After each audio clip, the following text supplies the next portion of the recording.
మరో బ్రేకింగ్ చూస్తున్నాం. టీటీడీ మాజీ ఏవీఎస్ఓ సతీష్ కుమార్ హత్య కేసులో దర్యాప్తు ముమ్మరంగా సాగుతోంది. పోలీసు ఉన్నతాధికారుల ఆదేశాల మేరకు పోలీసు బృందాలు దర్యాప్తులో స్పీడ్ పెంచాయి. తాడిపత్రి సమీపంలోని కోమలి గ్రామ శివార్లో రైల్వే ట్రాక్ పక్కన సతీష్ మృతదేహం కనిపించింది. గుంతకల్లు రైల్వే స్టేషన్లో ఫస్ట్ ఏసీ బోగిలోని నంబర్ 29లో కూర్చున్నాడు. సతీష్ 29 నుంచి 11 నంబర్లో ఎందుకు వచ్చాడు అనే కోణంలో పోలీసులు దర్యాప్తు చేస్తున్నారు. సతీష్ రైలులో చంపేసి కిందకు తోసేశారా, లేక కదులుతున్న రైలు నుంచి కిందకు తోశారా, లేక పరకామణి కేసులో వేధింపులు ఎక్కువ కావడంతో ఆత్మహత్య చేసుకున్నాడా అనే కోణంలో పోలీసులు విచారణ చేస్తున్నారు. గుత్తి జీఆర్పీ పోలీసులు సతీష్ను హత్య చేశారని దర్యాప్తు వెల్లడించారు. సిఐడి విభాగం డీజీ రవిశంకర్ అయ్యనార్ అనంతపురం చేరుకుని పోలీసులు బృందాలకు దిశానిర్దేశం చేశారు.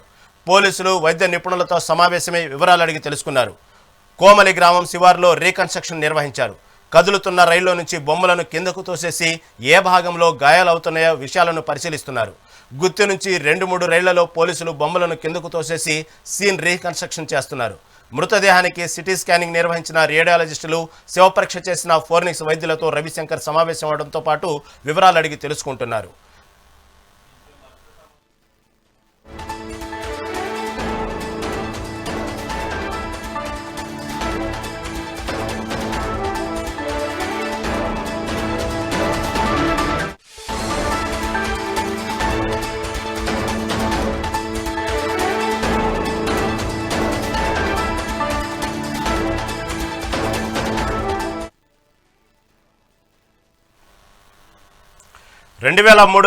ఏప్రిల్లో టీటీడీ ఉద్యోగి రవికుమార్ శ్రీవారి ఆలయ పరకామణిలో విదేశీ కరెన్సీ దొంగతనం చేస్తూ పట్టుబడ్డాడు.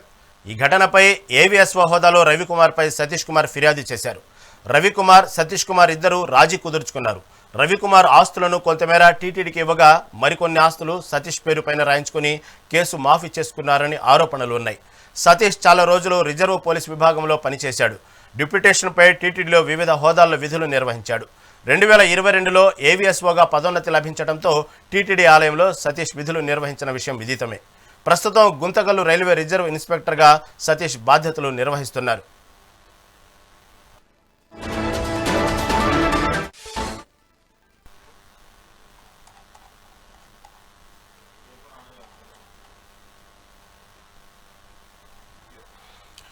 టీటీడీ మాజీ ఏవీఎస్ఓ సతీష్ కుమార్ హత్య కేసులో దర్యాప్తు ముమ్మరంగా సాగుతుంది. పోలీసు ఉన్నతాధికారుల ఆదేశాల మేరకు పోలీసు బృందాలు దర్యాప్తులో స్పీడ్ పెంచాయి. తాడిపత్రి సమీపంలోని కోమలి గ్రామ శివార్లో రైల్వే ట్రాక్ పక్కన సతీష్ మృతదేహం కనిపించింది. దీని గురించి మరింత సమాచారం మా ప్రతినిధి రమణ లైవ్ ద్వారా అందిస్తారు. రమణ, చెప్పండి. మాజీ ఏవీఎస్ఓ సతీష్ కుమార్ హత్య కేసులో అయితే దర్యాప్తు ముమ్మరంగా సాగుతున్నట్టు అర్థమవుతుంది. ఎందుకంటే ఇప్పటికే ఆ హత్య జరిగిన ప్రాంతాన్ని ఇప్పటికీ 2 సార్లు సీన్ని రీకన్స్ట్రక్షన్ చేశారు. దాంతోపాటు ఎప్పుడైతే ఆ బొమ్మలన్నీ రైల్వే ట్రాక్ మీద వదిలిపెట్టారో ఆ బొమ్మలకి ఎక్కడెక్కడ గాయాలయ్యాయో దాని గురించి కూడా ఆరా తీస్తున్నారు. దాంతోపాటు పోస్టుమార్టం నిర్వహించినటువంటి అధికారులను కూడా, డాక్టర్ బృందాన్ని కూడా ఇప్పటికే ఎంక్వైరీ చేశారు. అసలు ఏం జరుగుతుంది, దీని గురించి దర్యాప్తు అయితే ముమ్మరంగా సాగుతుంది. తాజా అప్డేట్ ఏంటి?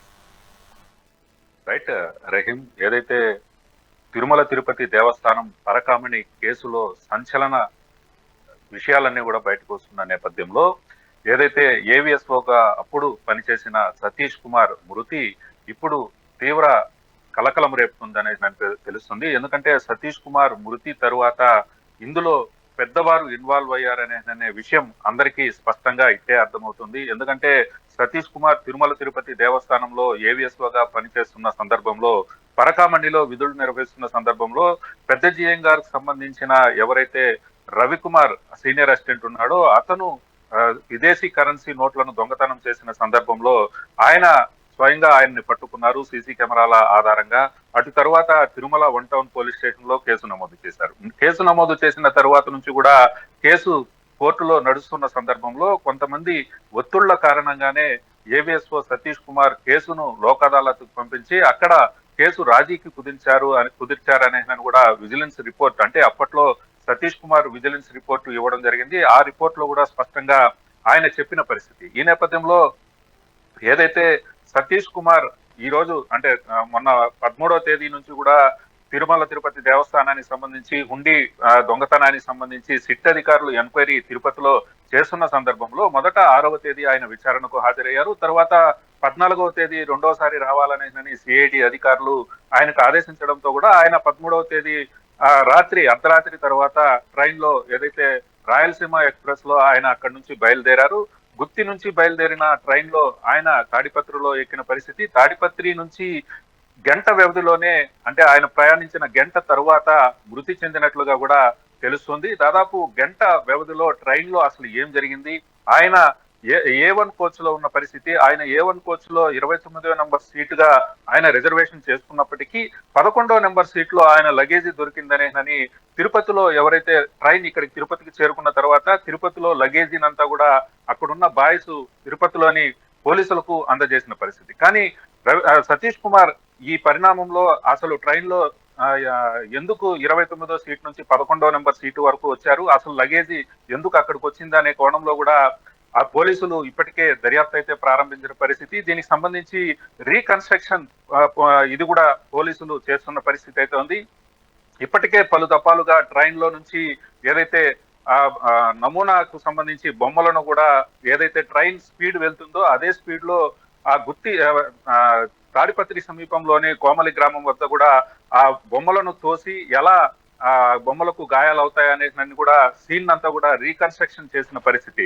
ఇప్పటికే రైల్వే పోలీసులు గుత్తి పోలీస్ స్టేషన్ లో రైల్వే పోలీసులు కేసు నమోదు చేసి దర్యాప్తు అయితే ప్రారంభిస్తున్నారు. సిఐడి రవికుమార్ ఐఎన్ఆర్ ఆధ్వర్యంలో కూడా పోలీసులు మరింత దూకుడు పెంచిన పరిస్థితి అయితే ఉంది. కేసును త్వరగా ఛేదించాలనే విషయంలో కూడా పోలీసులు ముందుకు వెళ్తున్న పరిస్థితి అయితే ఉంది. ఇప్పటికే సతీష్ కుమార్ మృతి పట్ల అనేక అనుమానాలు అయితే వ్యక్తమవుతున్న పరిస్థితి అయితే ఉంది. ఆయన ఆత్మహత్య చేసుకున్నాడా, లేకపోతే ఆయన్ని ఎవరైనా కావాలనే ట్రైన్ లో నుంచి తోశారా, లేకపోతే ఆయన్ని ట్రైన్ లోనే హత్య చేసి తర్వాత బయటకు తోశారా అనేది కూడా పూర్తి వివరాలైతే పోలీసులు అయితే సేకరిస్తున్న పరిస్థితి అయితే ఉంది. ప్రస్తుతానికి ఏదైతే 2023లో ఈ కేసు నమోదైన పరిస్థితి, అప్పటి నుంచి కూడా ఈ కేసులో అనేక పరిణామాలు చోటు చేసుకుంటున్న పరిస్థితి అయితే ఉంది. ఎవరైతే రవికుమార్ దొంగతనానికి పాల్పడ్డాడో అతని ద్వారా రాజీ చేయించి సతీష్ కుమారు, అలాగే సతీష్ కుమార్ కి సంబంధించి మరికొంతమంది టీటీడీలు కావచ్చు, లేకపోతే పోలీసులు కావచ్చు, వీరంతా కూడా డబ్బులు పంచుకున్నారనే ఆరోపణలు తీవ్ర స్థాయిలో వినిపిస్తున్న నేపథ్యంలో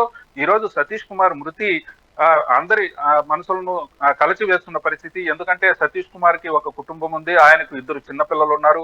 వారి కుటుంబాన్ని కూడా చూడకుండా ఇతన్ని హత్య చేయాల్సిన అవసరం ఎవరికి ఉంది, దీని వెనకాల ఎంతమంది పెద్దలు ఉన్నారనేది కూడా ఇప్పటికే దీనికి సంబంధించి కూటమి నాయకులంతా కూడా ఆరోపిస్తున్న పరిస్థితి. ఒక పక్క జనసేన, టీడీపీ, బీజేపీ నాయకులు కూడా దీని మీద ఆరోపిస్తున్న పరిస్థితి అయితే ఉంది. ఖచ్చితంగా సతీష్ కుమార్ ట్రైన్ లో నుంచి ఏ విధంగా కిందకు పడ్డాడా, లేకపోతే అతన్ని హత్య చేసి పడవేశారా అనే దీని కోణంలో పోలీసులు విచారణ జరిపించాలి. ఇప్పటికే రవికుమార్ ముద్దాయిగా ఉన్న ఎవరైతే రవికుమార్ ఉన్నారో ఆయనకు కూడా ప్రొటెక్షన్ కల్పించాలనే కూడా బీజేపీ నాయకులు భానుప్రకాష్ రెడ్డి, అలాగే జనసేన నాయకులు కిరణ్ రాయల్, టీడీపీ సంబంధించిన నాయకులంతా కూడా కోరుకుంటున్న పరిస్థితి. ఎందుకంటే ప్రధాన ముద్దాయి రవికుమార్, ఈ రవికుమార్ కూడా ప్రాణహాని ఉందనేసి తెలుస్తుంది. Right right, thank you for update.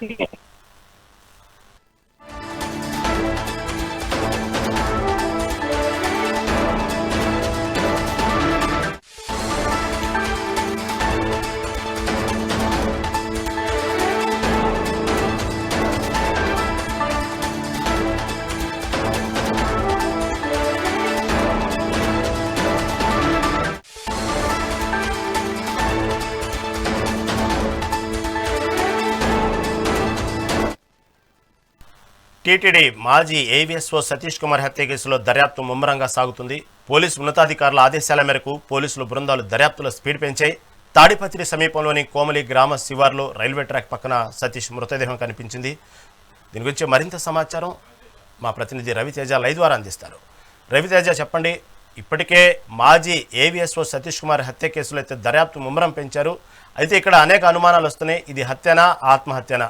ఎందుకంటే తను కూర్చున్నటువంటి భోగి నెంబర్ నుంచి మరొక భోగి, అంటే తను కూర్చున్నది 29వ భోగి నెంబర్ అయితే, సీట్ నెంబర్ 29 అయితే అక్కడి నుంచి 11 నెంబర్కి ఎందుకు మారారు? ఆ తర్వాత అతను ఆత్మహత్య చేసుకున్నాడా, లేకపోతే హత్య చేసి ఆ రైల్వే ట్రాక్ మీద పడేశారా, అంటే గేట్ దగ్గర నుంచి తోచేశారా? ఇలాంటి అనుమానాల మధ్య ఎవరైతే ఎస్పీ సంబంధించినటువంటి రైల్వే శాఖ సంబంధించిన ఎస్పీ అయితే ఇప్పటికే పోస్ట్ మార్టం నిర్వహించిన రేడియాలజీ కానివ్వండి, అదేవిధంగా ఆర్థోపెడిక్ కానివ్వండి, అనేక డాక్టర్ల విభాగానికి సంబంధించినటువంటి డీజీ రవిశంకర్ అయ్యనార్ అయితే అనంతపురం చేరుకుని ఆ పోలీసు బృందాలను కూడా దిశానిర్దేశం చేస్తున్నారు. అనేక అనుమానాలు కూడా దానికి సంబంధించినటువంటి జరిగిన విషయంలో రీకన్స్ట్రక్షన్ చేశారు. ఇప్పటికి సంబంధించిన డాక్టర్లను కూడా అడిగి వివరాలను తెలుసుకుంటున్నారు. అసలు ఓవరాల్గా ఏం జరుగుతుంది? తాడిపత్రి సమీపంలోని కోమలి గ్రామ శివార్లో రైల్వే ట్రాక్ పక్కన సతీష్ మృతదేహం కనిపించింది. గుంతకల్లు రైల్వే స్టేషన్లో ఫస్ట్ ఏసీ బోగిలోని నంబర్ 29లో కూర్చున్నాడు. సతీష్ 29 నుంచి 11 నెంబర్లు ఎందుకు వచ్చాడు అనే కోణంలో పోలీసులు దర్యాప్తు చేస్తున్నారు. సతీష్ని రైలులోనే చంపేసి కిందకు తోశారా, లేక కదులుతున్న రైలు నుంచి కిందకు తోశారా, లేక పరకామణిలో కేసులు వేధింపులు ఎక్కువ కావడంతో ఆత్మహత్య చేసుకున్నాడా అనే కోణంలో పోలీసులు విచారణ చేస్తున్నారు. గుత్తి జీఆర్పీ పోలీసులు దాదాపుగా సతీష్ను హత్య చేసే ఉంటారన్నట్టు దర్యాప్తు అయితే వెల్లడిస్తున్నారు. ఇటుపక్క జీఆర్పీ పోలీసులు సిఐడి విభాగం డీజీ రవిశంకర్ అయ్యనార్ అయితే అనంతపురం చేరుకొని పోలీసులు బృందాలను దిశానిర్దేశం చేశారు. పోలీసులు వైద్య నిపుణులతో సమావేశం వివరాలు అడిగి తెలుసుకున్నారు. కోమలి గ్రామం శివార్లో రీకన్స్ట్రక్షన్ నిర్వహించారు. కదులుతున్న రైల్లో నుంచి బొమ్మలను కిందకు తోసేసి ఏ భాగంలో గాయాలవుతున్నాయో విషయాలను పరిశీలిస్తున్నారు. గుత్తి నుంచి 2-3 రైళ్లలో పోలీసులు బొమ్మలను కిందకు తోసేసి సీన్ రీకన్స్ట్రక్షన్ చేస్తున్నారు. మృతదేహానికి సిటీ స్కానింగ్ నిర్వహించిన రేడియాలజిస్టులు, శవపరీక్ష చేసిన ఫోరెన్సిక్ వైద్యులతో రవిశంకర్ అయితే సమావేశం అయ్యారు. దాంతోపాటు వివరాలు కూడా అడిగి తెలుసుకుంటున్నారు.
ఏప్రిల్లో టీటీడీ ఉద్యోగి రవికుమార్ శ్రీవారి ఆలయ పరకామణిలో విదేశీ కరెన్సీ దొంగతనం చేస్తూ పట్టుబడ్డాడు.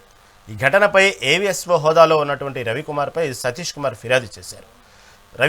సతీష్ కుమార్ ఇద్దరు రాజీ కుదుర్చుకున్నారు. రవికుమార్ ఆస్తులను కొంతమేర టీటీడీకి ఇవ్వగా మరికొన్ని ఆస్తులు సతీష్ పేరుపై రాయించుకుని కేసు మాఫీ చేసుకున్నారని ఆరోపణలు ఉన్నాయి. సతీష్ చాలా రోజులు రిజర్వ్ పోలీస్ విభాగంలో పనిచేశాడు. డిప్యూటేషన్పై టీటీడీలో వివిధ హోదాల్లో విధులైతే నిర్వహించాడు. 2022లో ఏవీఎస్ హోగా పదోన్నతి లభించడంతో టీటీడీ ఆలయంలో సతీష్ విధులు నిర్వహించిన విషయం విదితమే. ప్రస్తుతం గుంతకల్లు రైల్వే రిజర్వ్ ఇన్స్పెక్టర్గా సతీష్ బాధ్యతలు నిర్వహిస్తున్నారు.